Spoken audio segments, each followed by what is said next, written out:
আরেকটা গুরুত্বপূর্ণ বিষয় যদি বলি, তিপ্রামথা যে দল এই মুহূর্তে বিজেপির শরিক দল হিসেবে কাজ করছে এই রাজ্যে, তিপ্রামথার সুপ্রিমো প্রদ্যুৎ কিশোর দেববর্মন এবং তার দল যে বিষয়টা চাইছে যে এই রাজ্যে স্পেশাল ইন্টেনসিভ রিভিশন এই বিষয়টা চালু করার জন্য, এবং কিছুদিন আগে তিনি ইলেকশন কমিশনের সাথে এই বিষয়টা নিয়ে কথাও বলেছে।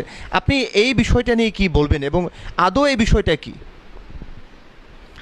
না দেখুন, অ্যাকচুয়ালি তিপ্রামথা কিংবা প্রদ্যুৎ বাবুরা তারা মাইন্ড সেট আপ করতে পারছে না।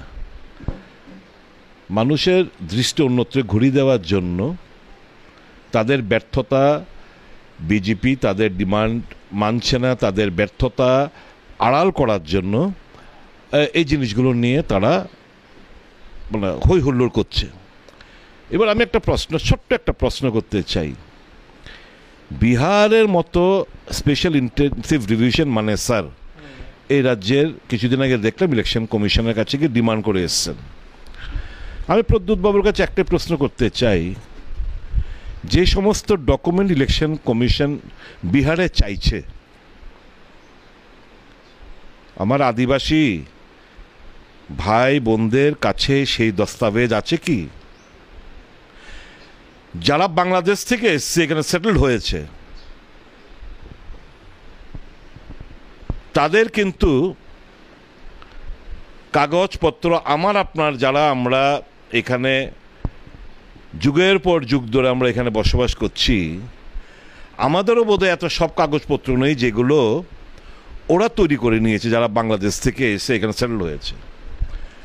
তো স্বাভাবিকভাবেই ভূমিপুত্ররা, বিশেষ করে আদিবাসীরা, প্রদ্যুৎবাবু কি এটা জানেন যে অধিকাংশ আদিবাসীদের কাছে স্কুলের কোনো কাগজপত্র নেই, জন্মের কোনো প্রমাণপত্র নেই, এসটি সার্টিফিকেট নেই। যে সমস্ত দস্তাবেজ ইলেকশন কমিশন এই স্পেশাল ইন্টেনসিভ রিভিশনের সময় চেয়েছে বিহারে, সে কাগজপত্রগুলো আমার রাজ্যের আদিবাসীদের কাছে নেই। প্রদ্যুৎবাবু কি জানেন সেটা? তো স্বাভাবিকভাবেই এটাকে কেন্দ্র করে যদি নির্বাচন কমিশনকে যদি স্পেশাল ইন্টেনসিভ রিভিশন যদি চালু করতে বলে থাকেন, তা আমি তো মনে করি অধিকাংশ আদিবাসী বন্ধুদের নাম ভোটার লিস্ট থেকে বাদ যাবেন। আর না, ওনার যে মূল যে বিষয়বস্তুটা সেটা হচ্ছে ইল্লিগেল মাইগ্রেন্টস। এটা আমরা ওনার এই ডিমান্ডটাকে আমরা সমর্থন করি যে ইল্লিগেল মাইগ্রেন্ট যারা এখানে বসবাস করছে তাদেরকে চিহ্নিত করে বিতাড়িত করুক।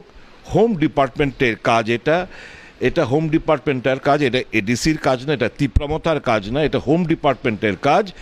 হোম ডিপার্টমেন্ট নিশ্চয়ই তার মেকানিজম দিয়ে এই সমস্ত লোকদের আইডেন্টিফাই করে তাদেরকে চিহ্নিত করে প্রয়োজনীয় ব্যবস্থাপনা নেবেন, আমাদের বিশ্বাস, আমাদের ডিমান্ডও সেটা।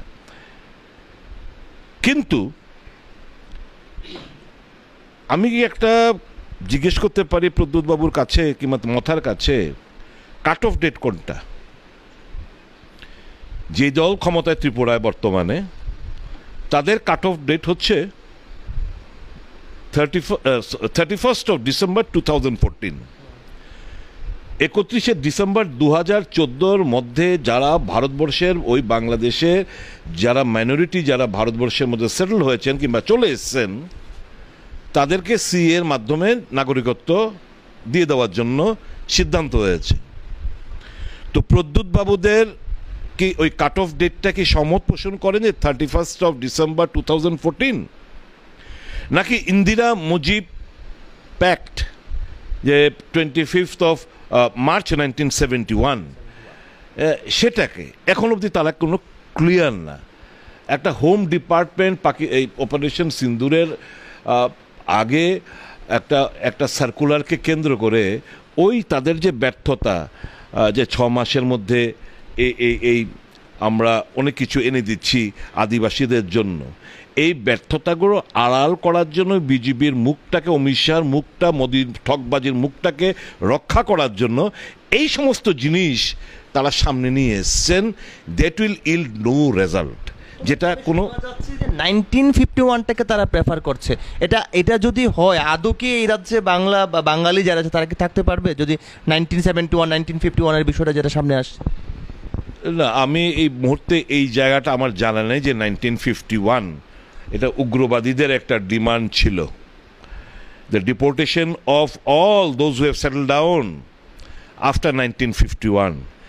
এটা উগ্রবাদীদের একটা ডিমান্ড ছিল যারা আর্মস নিয়েছিল। এখন প্রদ্যুৎ বাবুর দল ওটা সমর্থন করেছেন সেটা আমার জানা নেই, কাজে না জেনে আপনার কথা শুনে আমি রিয়েক্ট করাটা আমার ঠিক হবে। তো আমি এইটুকু বলতে পারি যে once and for all settled হয়েছে 1971 25th of March Indira Mujib pact অনুসারে। তো সেদিকে লক্ষ্য রাখতে যদি সেটাই হয়, তো আজকে তো যারা এই রাজ্যের মুখ্যমন্ত্রী হয়েছেন বাংলাদেশি, এই রাজ্যের এমএলএরা, পঞ্চায়েত প্রধানরা, এরকম বহুজন রয়েছেন যারা দোজ আর বাংলাদেশি। ইভেন 1971কে যদি আমরা ধরে রাখি, এবং একজন তো বলেছিলেন আমাদের, এখনো আমার মোবাইলেও আছে, যে 71 पागल है क्या, 71 होने से तो मैं बांग्लादेशी बन जाऊंगा, मैं थोड़ी ना इसको इम्प्लीमेंट होने दूंगा, এরকম কথাবার্তা বলেছিলেন। যাক, আমি সে ব্যাপারে যাচ্ছি না। তো আমি বলবো যে ইলিগ্যাল মাইগ্রেন্ট যারা রয়েছে তার ডেফিনেশন ওই সার্কুলার মধ্যে রয়েছে। ওই সার্কুলার মোতাবেক হোম ডিপার্টমেন্ট কাজ করবে।